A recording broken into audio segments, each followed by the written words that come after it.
Ladies and gentlemen, boys and girls, welcome to another amazing episode of the Pitchside Podcast. And the lineup is amazing as usual. Donna. Hola. Ushap. Shapfede. Number one. El Capitan. Yes, sir. How are you, my brother? Shapfede. Amazing. We're looking back at the Yanga game.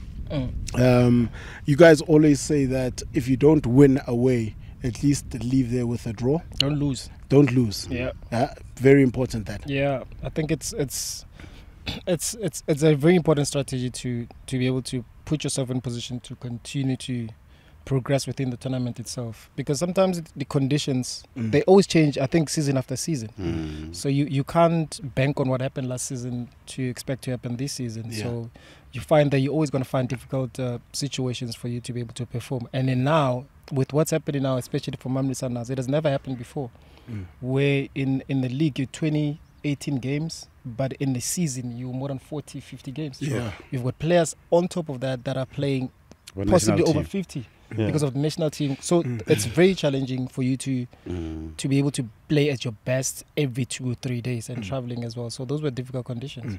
Captain, we spoke about it when we had Mamadou Gueye on the show, how difficult it would be there with the humidity and just the hostile crowd, but we still managed to walk away with the draw. I think such conditions, as Dick was saying, you get used to them. Yeah. And you use what you have. And the Champions League tells you that you will go to different countries with different weathers.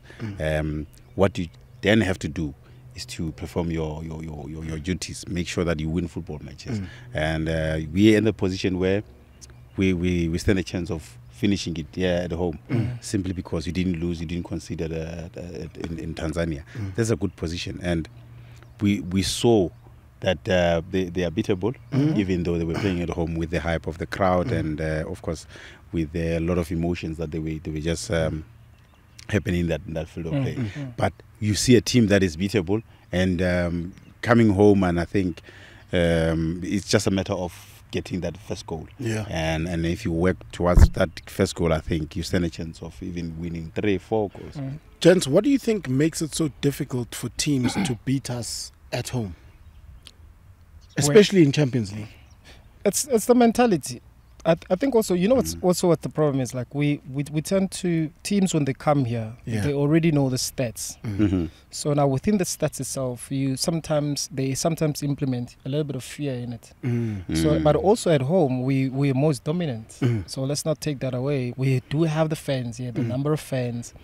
And the unfortunate part is you can't come here and control the team. We're always going to control the team. So no matter what you want to do, you're going to do them at our pace. So it becomes very difficult to beat Mamelodi Sundowns here, and especially with the fans singing and then with the dominance of the players. Well, it becomes very, very difficult. I wouldn't want to play against Mamelodi Sundowns. I wouldn't want to. A wise man said stats are like a bikini. They don't reveal everything. It's a genuine quote. It's a genuine quote. But it's a genuine thing because no, think about it. You look at the stats and then you come here and you think. I mean, imagine you planned your whole game around the stats, and then you get to Loftus at 3 p.m. Things change. You're right, because when you have the information that too much information sometimes scares players. Yeah. And because I remember when we used to play the Champions League, the teams that we feared the most, they used to intimidate us. And your TB Mazembe at first, when they bullied us in Bombash and even here at home, it's because we knew so much about them. But we neglected the fact that they are a team. They also have their flaws, and they are beatable. And had we focused more on the infield situation and the issues, I don't think they were going to bully us the way they did. Yeah. So I think the stats that you're talking about, which I don't want to use the bikini part. Okay.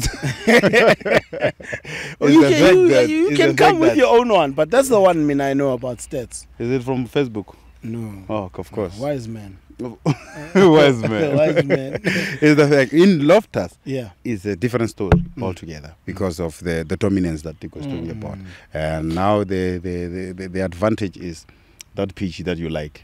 Hybrid. Yeah. So when it's wet, it's nice because the boys they know that they have to use the ball more, and we saw even in Tanzania when they are closer together, they know how to pass between them, and they know how to play those passes. There, you can't stop them, and it will be even worse now in Loftus because then the surrounding you are familiar with it. Yeah, you know your bounce. You know there's nothing that frustrates a player that you have to go and adapt in FC Leopards. You don't know the bounce of the ball, but in Loftus you are used to the surface. You know how fast it is at 9 o'clock. I don't think Yanga will come close to Mamelodi Sundowns come Friday. The games are stacking up. It's coming to that time of the season where you're playing the Premiership, you're playing Nedbank, you're playing Champions League, and we're seeing a great number of players coming back as well from injury. How important is it at this stage then to have squad depth? Mamelodi Sundowns, fortunately, they're in a very, very fortunate position to be able to actually say that with their chest that they do have depth. Yes. Because others have a depth without quality. So Mamelodi Sundowns have that with quality, and having players that have played so many games already. Yes. You need to freshen up a little bit, especially focusing on all the tournaments because you're still participating in all of them. And none of the tournament that you're playing has been wrapped. So even the league itself hasn't been wrapped. You've got cup competition, local cup competition that still needs to be played. So there's a lot of games coming through. So the importance of all those players coming back, it gives coaches more options to rest other players. Not only rest other players, but rotate. It's a good stress. No coach, trust me, you rather have a stress of, I've got too many players to play than not have any players to play. But then does that not then create a problem within the squad to say, this one is playing too many more games than me? Not Mamelodi Sundowns. No. We don't have those type of problems. Mamelodi Sundowns, the team come first. And what's also important is that for players, they know that being given an opportunity to play, it's a privilege because there is someone that is more talented than you on the bench. So we don't have any issues or time to be nursing egos and emotions. Somebody's playing more games than me. Skipper, how do you think then that foundation was built, right? Because at some stage there were talks of that there is a disgruntled FC, which would be the guys who such a big word. Hey, man, officially. Hey, you have arrived. No, man. It would be the guys but they're training, but when everybody else was training. How do you think then you build to a point whereby the whole team now understands that the team comes first? It wasn't easy. It wasn't easy. Remember, we're dealing with human beings. And in a space of this nature, it's a competitive space. And I like it when today's word, when they say, be a good person, be a good person. Unfortunately, in a competitive space, you can be a good person, but you have to play. You know what I mean? So you find out the environment says this, but before it wasn't like that. Tick will tell you it was difficult, but then we got into a point where we meet on the certain ground to say there is more benefits when we together than when we individuals, and we saw. With the first league when we won it, the players that we brought that we thought they would win us the league, they didn't. You remember? And then we came up with a team of 12 players. I remember 2 players which used to sit on the bench, and the rest was the players that were playing. And we learned that we need everyone because then the players that we thought they will carry us, they couldn't, and the rest of the guys who were not playing or were not part of that system, they had to come and win us the league. So that tells you that in a team of Mamelodi Sundowns, the foundation is laid and everything now is about the badge and everything, and of course the trophies that are coming is because the team has taken that route to say every trophy is important. And don't ask me now which trophy is important or more important than the other. Dick will tell you, when we were here, the most important thing is to win the medal.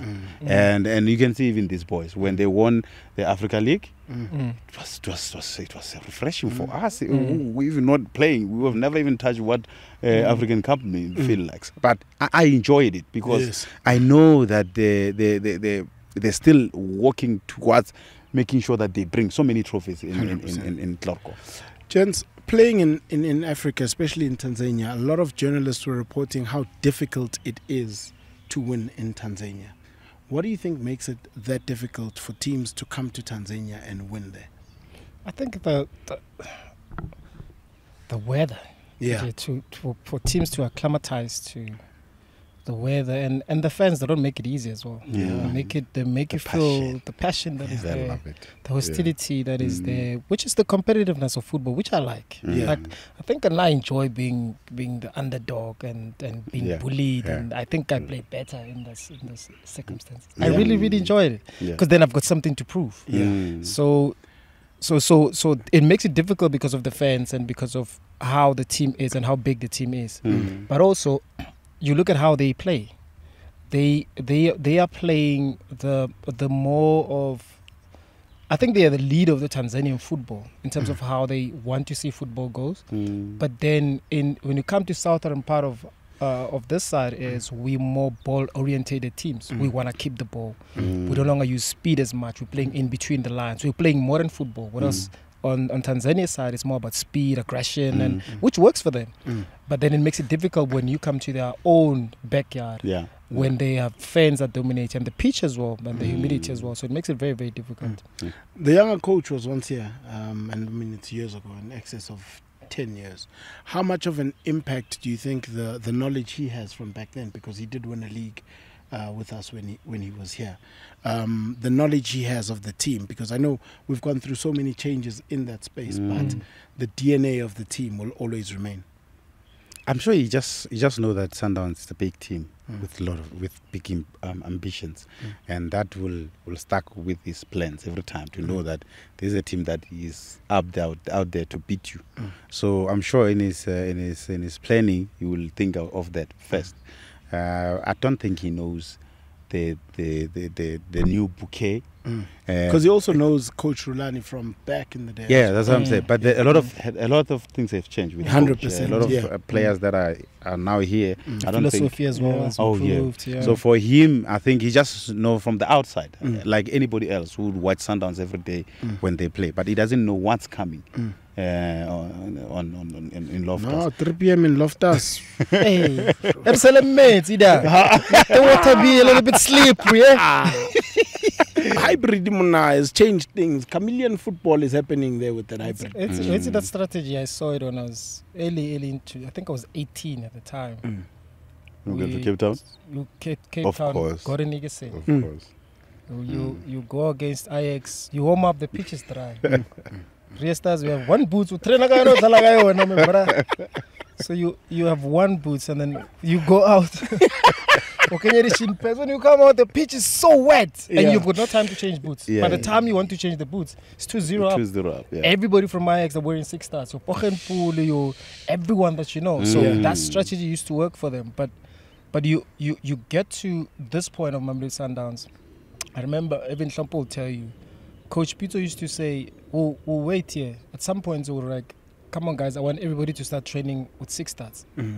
I never played with 6 stars. My ankles were in Kazakhstan 6 stars. And then I started playing. It was nice, eh? Yeah. Then I started enjoying it and I started understanding it. But then the pitch being watered, even in Champions League with us, under him, we used to do that.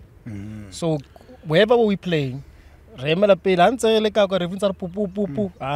must be wet, because you must understand we used the strength that we have, the advantages that we have.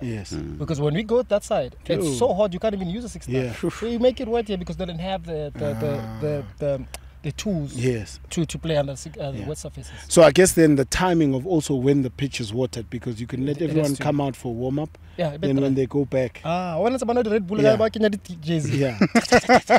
a lemodi with the team Simon. King L. Spring. I gotta get DJ. So they just want to wait till it moves. What practice on it? No,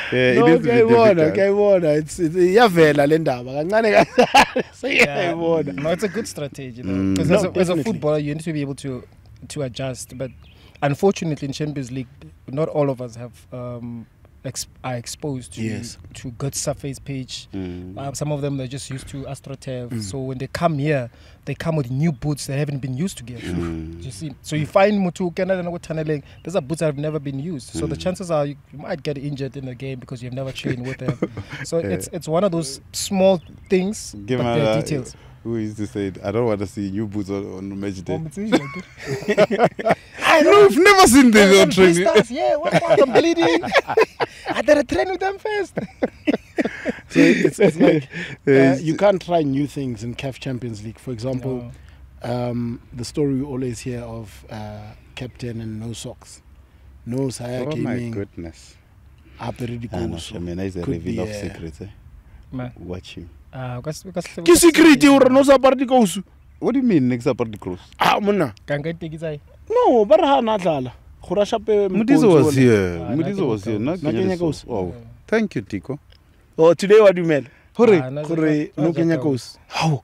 Tiko was there. Shot ya pele di man Motlapong. I think ya pele that actually went in. It was at Orlando Stadium. I think that was the first one that really went in.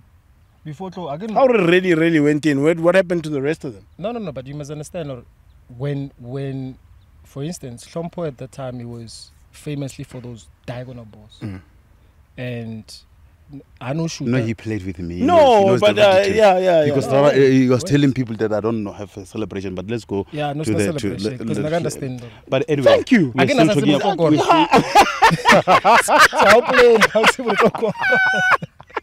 You're still talking about the diagonal balls. Then tell him. And then we went to Orlando Stadium because I've seen him taking a shot outside the box, wara, and I've seen him score in friendlies, but in an official game, especially in a big game like Orlando Pirates, that's the first time I saw him score a long range like that.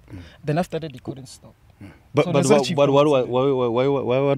reason for me to do that? Do you know? That day, No. It's because that match was too tired. And normally, remember my position was always when you step in, I must cover. So I didn't. No, but also we knew the goalkeeper. Yes. So but we knew the goalkeeper. But at the time, it was the late Senzo. No. Tigo laid the pass. Nice pass with the left. But it wasn't Senzo. No. Guys, I'll go to my new smartphone. I'll reveal my new smartphone. Tico, when you pass the ball with your left foot in Orlando, when we won 1-0. Yeah. Can you out the orange? Yeah. The Mizzou. The coach, the goalkeeper was the late Senzo. Really? I thought Neil Mayo. No, Mayo gave that time when he set up from center line and then I hit. Oh, okay. And the block as well. You've done so many, so I don't remember who is who. But I remember, but the celebration was the no, same. You didn't have a celebration. No snail. Unfortunately, no snail. And I said this to you on Pichis or no, people must comment. But I just like how he summed it up. I didn't know that I was going to score. No. So that's why. No such chance. No such chance. Yeah. Gents, we're having played the draw away, coming back home, what do you think we need to do differently? I think we have to use the ball well. And the pitch will allow us to do that. Yeah. The other thing is to force issues a little bit. And when I say force issues a little bit is to try to look for that early goal. Yes. And of course it will make midfielders to lose a lot of passes trying to play forward passes, but there's more benefits when you do that. Okay, we can't speak the tactics, we are not coaches. But what I'm trying to tell you is, if you force a little bit of issues, then you stand a chance of getting that early goal. And I don't think Yanga will have answers after someone scores. They don't. But also, like Klompo, right? Like my question is like, I don't see Yanga coming here trying to play different. They're not gonna try and force us to play differently. They're not going to try and win the ball back and compete from a positional point of view, but they're going to wait for their opportunities. But now when you're playing against a team that waits, you need to put your foot on the neck. All the time. And then now it's that's why it's so important now for the players to be refreshed on that day, for the coach to have, full squad that he can pick from, because even though everybody's important in Mamelodi Sundowns, every player is key, but there's players that they've got that thing that can make things happen. What did I say, sir? Within those games, and those are the players that we need for clearing that out. Yeah, because there's players that will give you balance. Yeah, now players to buy balance. Now let's say the that dressing room becomes nutty when they're there. They're team players, but on source. Yeah. And now that's don't count them go stats and so. No. But they're not sufficient. They give you that. Yeah. They give you 5 forward passes, 4 of them are goals. But you never see them. We want to pass like we're going next time. Yeah.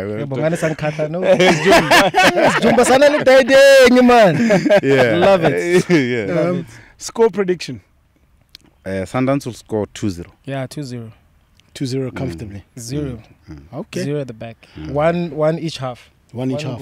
Just to make it interesting. Just to give. Yeah, because I mean, after one goal is scored, the game opens up.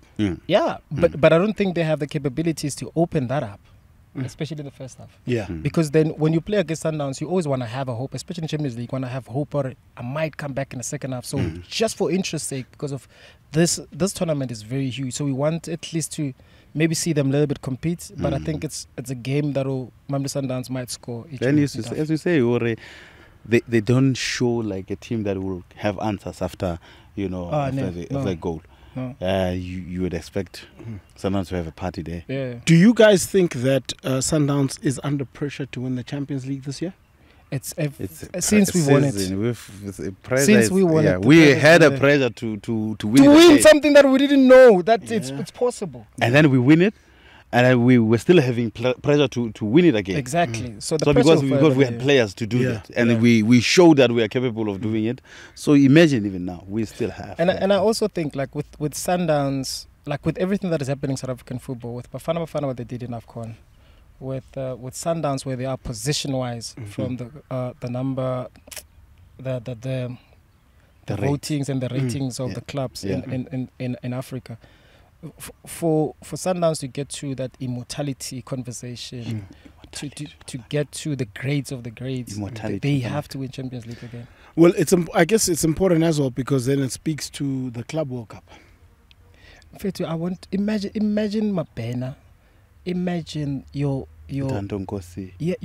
but the younger ones playing against your Modric, your Toni Kroos, just enjoy walking in the same tunnel. Yeah. Because I know what it did for me, so I can just imagine them. So you want those young boys to dream that far, and to also encourage them and make them aware. It's really possible, guys. It's not too far. And when you caught and you ran with it, like 2010. No, it's a nice feeling actually, right, Tico? Because after rubbing shoulders with those guys, or even having the same. No, I know what you mean. It changed how I looked at football. Yeah, sure. When playing against your Busquets, I've never had so much difficulties in my life trying to figure out. How to. I remember when you played 11 o'clock in Australia. Was it Australia? When you came back and you were telling me that you have never seen a player that looks lazy but he doesn't lose the ball. No, it was impossible. It makes no sense. And you didn't know about him. No. You knew with Chavi. I knew the superstars. But what happened? But then when I came back, like when it's like I think somebody's like Langama Foga names. Wise man once said, for you to see football, you must look at Busquets. You see the whole game. Don't watch the whole game because you won't see him. So you must look at Busquets and you will see the whole game. That guy is amazing, and I can just imagine. Look at me, and also like look at the way I used to play before 2010, and look at me after 2010. I transitioned. I started playing differently, but because of the influence that I got playing amongst those guys, so I can just imagine the young ones that we speak about. Do you think the World Cup then changed your entire perspective on things for you to then say, I became a different player after the World Cup? Yeah, because then because World Cup is so heavy. In a sense, it's the biggest stage of them all. So now you're playing with players that are so clever that you don't even know they're clever. So Bobulela space, like then it became that Sundowns. Here's the thing. After that, we actually had conversations. Once you look down trying to pass, we intercept because those are experiences that you get in national team when playing against those big teams. Because then you see that players they don't have to cover 40 meters to defend. They just position themselves very well, anticipating very well. So I guess then it speaks of the importance then of playing Champions League year in, year out, of going to the Club World Cup, for the younger ones to be able to come in, find themselves as players, as individuals, to then be able to excel for the team moving forward, because that's how the baton is passed on. And it's not only that. Yeah. When you're playing in those games, there's details that you pick, like Tiko is saying. For us to open the space or for players to play in between us, we know there's so many players that they can't play that space. But we allow them to have that space to think they have it. And you speak about Pushket and Xavi and them. They used to win and dominate midfielders. But none of them will go down and slide target. But they win football matches. They win football matches, and they even dominate. Yeah. Pushket was intercepting balls. How I understand him. Cruz, as you say. Yeah, he was a master of intercepting. And he still is even today. And he still is even today. But there is because of he's been exposed to that space for longest of time. Tico is speaking about World Cup. After World Cup, you're no longer going to be the same. No, you can't. No, after you've been exposed to that, you'll never be the same. The Club World Cup itself, even the players that are playing in the Champions League now, that's why you see Mamelodi Sundowns players when they go to the national team. You have to rely on them, on that experience that you get. Because they've been exposed to every kind of situation and environment. So give them that opportunity to do it for you. And if we play and if we continue in this path, I'm definitely sure by the end of the season or next season we'll have 15 players in the national team. Barcelona win the World Cup in that's South what I'm Africa. saying. That's what the dominance should be. Because I remember as well that when the national team was called up, there used to be few of us here. I got now signed a contract that I'll never play for national team. But when the national team was called up, there's usually like few players at the ground. Which is true. I'm just saying. But it was nice. But you want that. You want when national team, when international break, you want less players there to be able to train with the younger ones. Sure. So I think with the way the Sundowns are playing, the way they dominating now. And we're not talking about South African football anymore. We're talking about African football. Yes. The dominance that they have, it's just about time we just cross the borders and start tapping into the Europe market as well. And if that happens, when that happens with the younger players that we have, trust me, it's going to change how they look at football. One of the rumors is that rumor has it. Okay, well. No. Rumor has it that the reason you stopped playing for national team is because you had more sponsors than the national team. I don't see anything on the table. True or false? Please help us. False. Is it false? No, false. I didn't retire playing for national team. I didn't retire, but I had to make a promise that I wouldn't be called for national team anymore. Okay. So it wasn't the sponsor. We're not No, I'm on the ground. So I must listen to what people are saying on the ground. But we had sponsors at the time when I left the national team. Yeah, marabar wena uvayile tsona. Ushayile hijack stories zokalani sponsors then Gentlemen, thank you very much. We're looking forward to it. Big game on Friday. Loftus, please come through in your regalia. Let's make sure that Yanga feel the drum, they feel the noise. Let's support the team so we can go on to the next stage in the CAF Champions League. As we all know, it is a very important for us to win this year. Yeah? This is the Pitchside Podcast. Please don't forget to like, subscribe, and leave us your comments. We are Masandawana.